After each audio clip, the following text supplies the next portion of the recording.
ఆనందం ప్రతి మనిషి తన జీవితంలో కోరుకునేది. కానీ చాలాసార్లు మనం ఆనందాన్ని బయట ప్రపంచంలో వెతుకుతాం. మంచి ఉద్యోగం వస్తే ఆనందం వస్తుందని అనుకుంటాం. మంచి డబ్బులు సంపాదిస్తే ప్రశాంతత వస్తుందని అనుకుంటాం. అందరి ప్రశంసలు దక్కితే సంతృప్తి లభిస్తుందని భావిస్తాం. కానీ ఒక్కసారి ఆలోచించండి, మీరు కోరుకున్న ఎన్నో విషయాలు ఇప్పటికే మీ జీవితంలో వచ్చాయి. అయినా మనసు పూర్తిగా తృప్తి చెందిందా?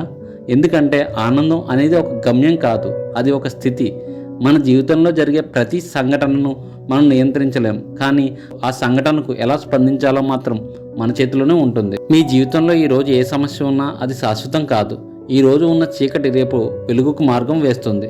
మీరు పడిపోయారా? మళ్ళీ లేవండి. మీరు విఫలమయ్యారా? మళ్ళీ ప్రయత్నించండి. ఎందుకంటే ఓటమి అనేది ముగింపు కాదు, ప్రయత్నం ఆపినప్పుడే నిజమైన ఓటమి మొదలవుతుంది. ప్రతి ఉదయం లేవగానే మీకు మీరు ఒక మాట చెప్పుకోండి, నేను సరిపోతాను, నేను బలవంతుడిని, నేను నేర్చుకుంటున్నాను, నేను ఎదుగుతాను.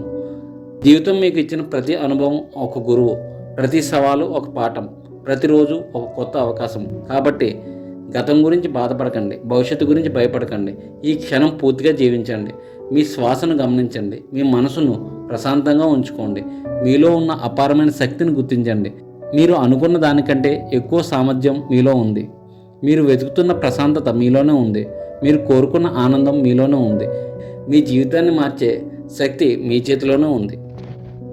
మరో మంచి వీడియోతో కలుద్దాం. మరిన్ని మంచి వీడియోస్ కోసం లైక్ చేయండి, షేర్ చేయండి, తప్పకుండా సబ్స్క్రైబ్ చేయండి.